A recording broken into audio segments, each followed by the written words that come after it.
พอดีมาส่งน้องไฟฟ้าออดเฮือนออดซานพอดีกับปลอดภัยพี่น้องเอ้ย อ๋อ เนาะ ตู้เสียงดัง ปลอดภัยเป็นอย่างดี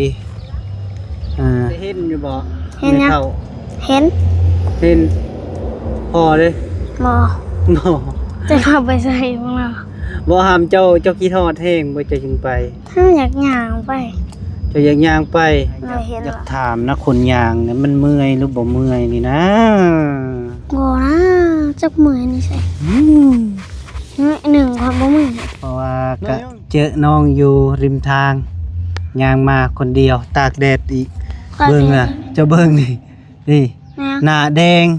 เด็กดิ แดงเจ้าเบิ่งผมเจ้านี่ก็สิหดเบิดแล้ว โง่นะ ฮอนน่ะ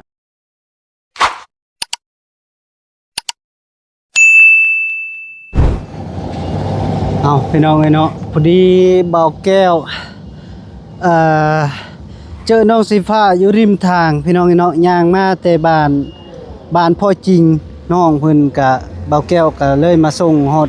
เพื่อนฮอดศาลแล้วพี่น้องเอ้ยเนาะเพราะว่านั่งพักอยู่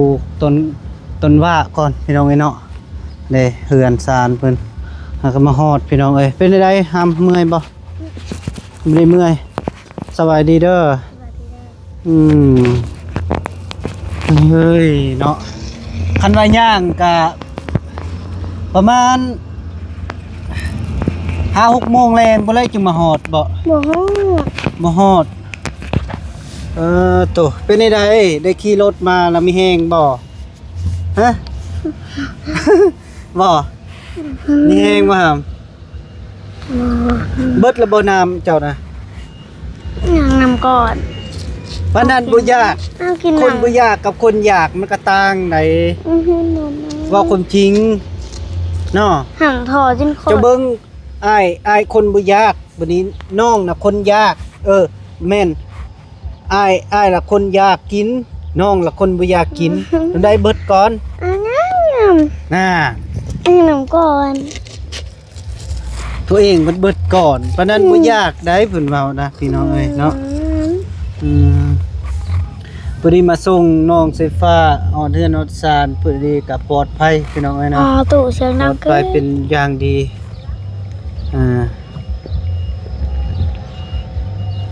อันนี้หมุดจับนะ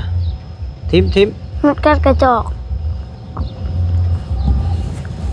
กัดกระจอก น้อยหมดนี่กัดห่อบ่เจ็บ บ่เจ็บเพิ่นบ่เชื่อดอกหมดกัดเจ้าบ่เจ็บนี่เนี่ย บ่ได้ แท้บ่ เลยอาให้มันกัดแขนเท่าไหร่หาวเถื่อหมู่วานนี่เช้านี่เฮาให้มันกัดแขนเฮา10ตัว บ่ห้ามค่อยอยากถามเจ้านะเจ้าตื่นเช้ามาแล้วก็เจ้าอยู่หน่อยหนึงเจ้าก็ออกไปบ่ บ่ได้เฮาลิ้นเป็นสมองผู้อยู่นี่เฮานั่งลิ้นโทรศัพท์เฮาอะ เจ้าตื่นมาประมาณจักโมงจะออกไปประมาณ 7 โมงบ่ บ่ฮู้เฮาบ่ได้เว้นเฮา บ่ฮู้เลยอิหยังก็บ่ฮู้เลย เฮาตื่น6 โมงเช้า มันตื่น6 โมงเช้านี่มานั่งดีๆนี่ครับนั่งดีๆคุยดี นั่งแค่นี้จะเบิ่งไม่หมด ๆหมดได้อยู่หั่นได้เฮ้ย อ้าวจะบอกให้นั่งเด้ นี่มานั่งพี่ค่อยบอกบนบ่มีหมด มีคือกันเด้ บ่ เห็นกระติก อ่า จะจื้อบ่ได้เลยหมดแดง เด้บ่ ไผ นั้นบ่มีนั่ง เด้ บนเจ้ายืนนั่นแหละนั่งลง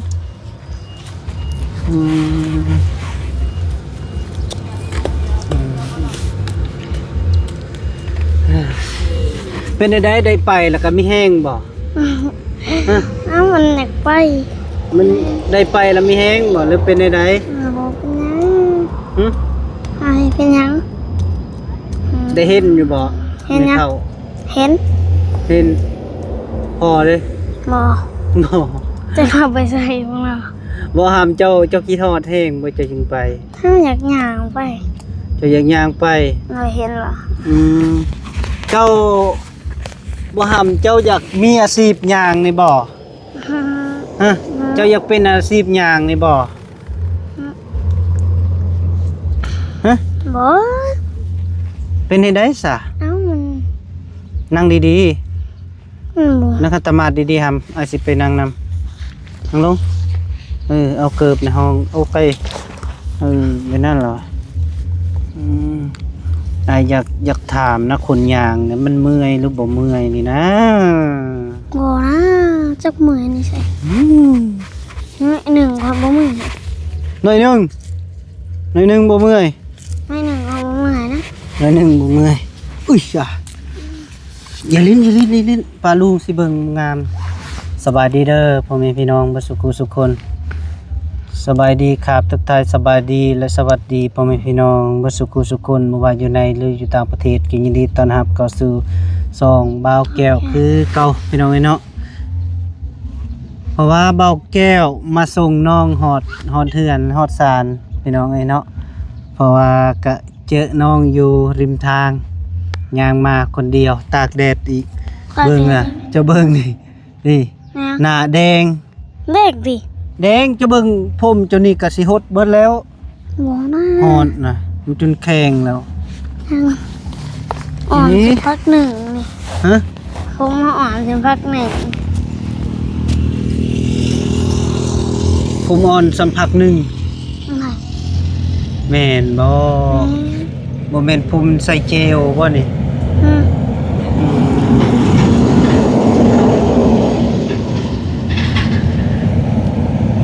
อัน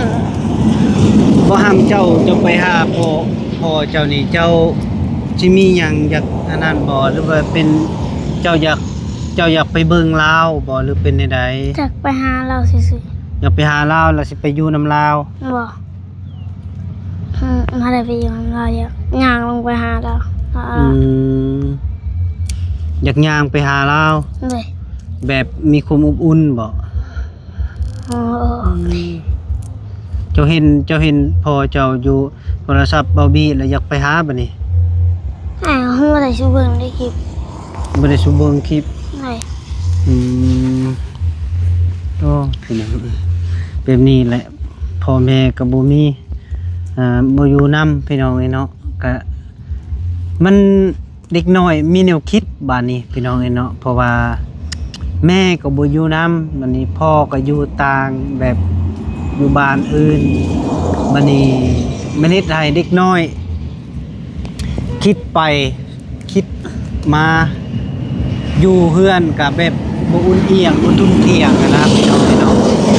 คิดว่าพ่อมีอยู่บ้านนั้นเนาะพี่น้องเนาะน้องเพิ่นก็ย่างไป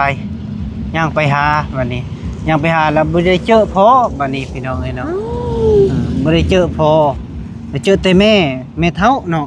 แม่นบ่ เลย เจอแต่แม่เฒ่าพอดีคือสิแม่นน้องเพิ่นกินข้าวกินน้ำแล้วเนาะคือสิแม่นแม่เฒ่าเพิ่นให้กินข้าวกินน้ำแล้วก็ย่างมื้อบัดนี้แม่นบ่ เราบอกให้ยังมาพอเฮาแต่เฮาบ่เห็นพอเฮาอยากขึ้นมาแล้ว โอ้เราให้เจ้าย่างมาหาพ่อเจ้าอยู่พี่ บ่อยู่พี่ อยู่โรงงานนั้น เลย แต่ว่าเจ้าบ่เห็นพ่อเจ้าแล้วก็ย่างมาพี่เลย เลย อ๋อแต่ว่าปัจจุบันก็เราก็เฮ็ดงานอยู่พี่บ่ เราเห็นงานนะเราไปแบกเขาเด้ อืมเจ้าเข้าไปถามเขาเจ้าอยู่บ่ว่าพ่อคอยอยู่นี่ เอ้าพอเฮาเราไปให้เรียกอาหารตลอดแม่เถอะ เข้าใจแต่ว่าเจ้ามาหาเราแล้วเจ้าบ่ได้ถามคนอื่นบ่มาเบิ่งเราบ่อยู่แล้วก็มา เลย ย่างไปก็บ่แม่นใกล้พี่น้องเอ้ยเนาะคุมประมาณอยู่10กว่าหลักพุพี่น้องเอ้ยย่างกลับไปกลับมาพอดี20ไปหลัก24 สิติ มาที่ไสนี่มาสลันนี่บ่โอ้ยน่ะบ่แม่นเพิ่นอยากเข้าบ่24หลักพุ่นใดไปกลับยันกลัวบ่จักฮอดบ้านนั้น เนี่ย วันนี้ฮอดทางแม่แล้วก็ย่างเข้าทางเส้นทางแดงแม่นบ่ ในเดียวได้เขาไปนะ ในเดียวบ่ เลย บอนวัดนี่บ่ ใกล้วัดในเดียวนะอ๋อ ก็โอ้ไกลวัดในเดียวแล้วบ้านพ่อจ้ะนะเฮือนใดก็บ่ไกลซั่นเด้ย่างลงไปประมาณหลักหนึงบ่ อ๋อหลักเดียว บ่ฮอด เลย บ่ฮอดก็เจ้าไล่แต่นี่หา หาบ้านทางแวบ้านพังโฮน่ะก็12ลักเลยได้ แท้ 12ลักวันนี้ไปกลับไปที่24ลัก แค่เอาหยังเขาเอื้อนพอให้น่ะเฮาหยังเฮ็ดลิ้นไปนำเหาะสมองเลย เจ้าละยังมีอยากย่างลิ้นอีกบ่ เฮาก็คอยหยังไปเฮาหยังลิ้นไปนำ บ่หามเจ้าไปหาเพิ่นนี่เจ้าบ่อายบ่อายคนอื่นบ่บ่อายคนอื่นว่าเอ้าเป็นหยังเฒ่านะขึ้นย่างคนเดียว เอ้าเคยหยังไปหาพ่อเฮาเด้ สมมุติว่าพ่อเจ้าให้เจ้าไปอยู่นำเจ้าจะไปอยู่บ่ ว่านะ บ่ไปฮะบ่ไปกับผู้นี้เลยเลาะทางนํกันแหละ ย่างแถวนั้นแหละคือว่ายินข่าวอยู่พ่อเจะจะได้รถทีบบ่ แท้ เราจะได้รถทีบนี่ไปเวียกบ่ เฮาก็บ่ได้เบิ่งคลิปเลย อืม บ่ได้จูเบิ่งเนาะมีแต่บนทวีเขาเบิ่งเฮาก็บ่ได้เบิ่งนำเพิ่น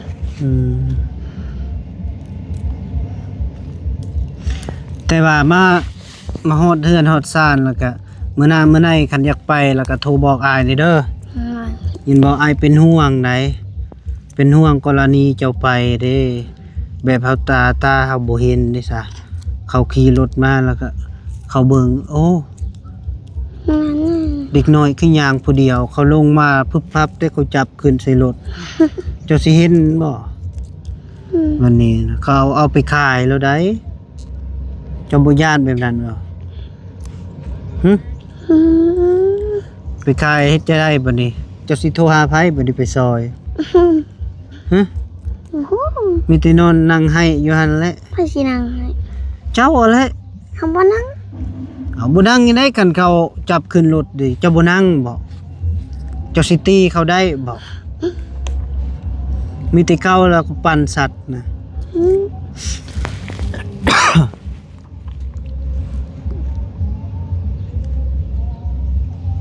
คันเจ้าเห็นพอคือคันเจ้าเห็นพอเจ้าคือสิบ่มาเนาะมื้อนี้เนาะ มา คือสิแม่นมื้ออื่นพุ่นแหละเบิ่ง เฮาก็มาเอาลงมาหาพ่อเอาซื่อๆเฮาก็เถียงขึ้นมาคือเก่า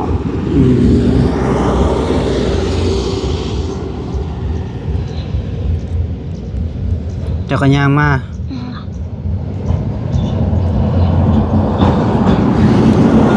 ค่อยว่าเจ้าไปหาพ่อเจ้านี่มีแล้วแนวเจ้าอยากได้นะ บ่มี บ่มี ตอนนี้อยากได้ดอกอ้อมันคือห้ามบ่มีแน่อยากได้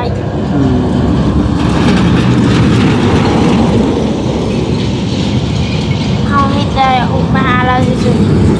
อ๋อมีแต่อยากไปหาเราซื่อ ๆ ๆกินฮอดเรากินฮอดแห้งบ่ เลยลงหาเราจะโดน จากมือแล้วบ่ได้ลงไปหา โอ้ จากมือหรือจากเดือน หาแล้ว จาก จะ ปี เฮาลงมีแต่เทอเดียว เท่าเดียว เลย เดือนใดเจ้าลงไป โอ้โหลงตาหมอนี่พระจับไอ้พี่เขาไปจะมาเอา ตั้งแต่ปีกายพุ่นใด พี่ก็เห็นดิ เราก็ปีกายเลย เขาไปนะ อืม บ่ห้อง ใช่ตัวจอยแล้วแบบนี้เนาะ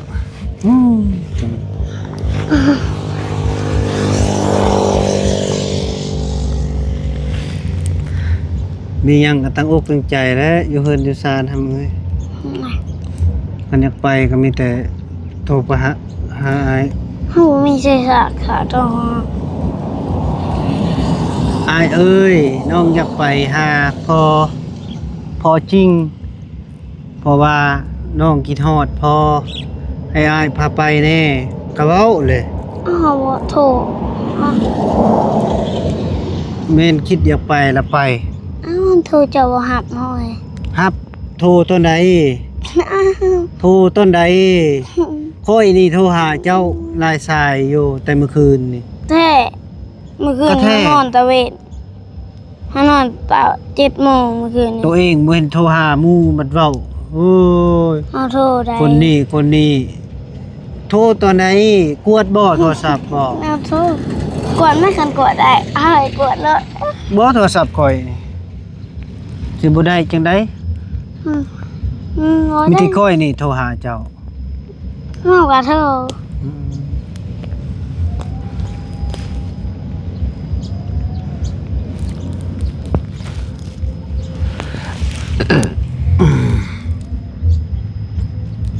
ก็เฮ็ดหยังวะบึมๆน่ะดองได้เนาะ เมื่อวานตีเฮือนเลยเอาเฮือน เจ้าขึ้นเฮือนบ่ จะเบิ่งตีเฮือนเนี่ยร่างใหญ่ๆนะเขาเฮ็ดแล้ว ไปบ่ไปเบิ่งฮะ ขานไป ไปกินน้ำข้าวไปแน่บ่ยอมคือ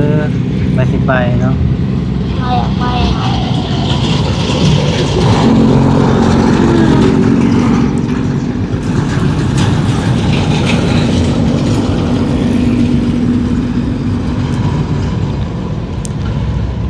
แค่นี้แต่มีอ้ายซื้อน้ำอ้อยได้เดี๋ยวจึงมีแหงกินน้ำอ้อยกันบ่แล้วเอ้ยกินน้ำนะคงไม่อยากน้ำไปฮู้แล้วไปฮู้นับแต่เจ้าย่างบ่ไปฮู้แม่นบ่ แต่เขา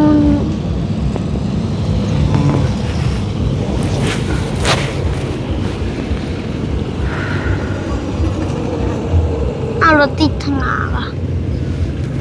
ติดทางหน้าเลย รถเป็นหยัง รถติด รถติด อืม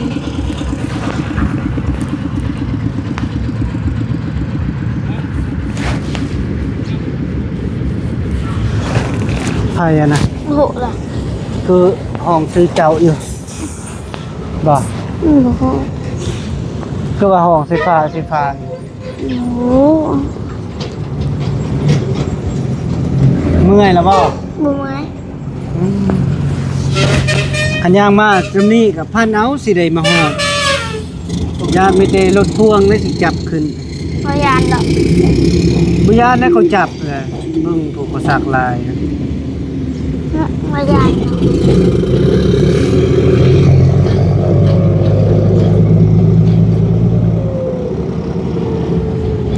บุญาณรถพ่วงอีกคือเก่งแท้เจ้า พยานนะ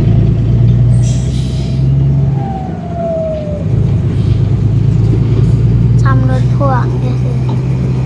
มันก็พ่วงไปหันเลย ตึ๊ดอ่าร ถโล่พุ่นนั่นโล่ดิ จะอยากได้บ่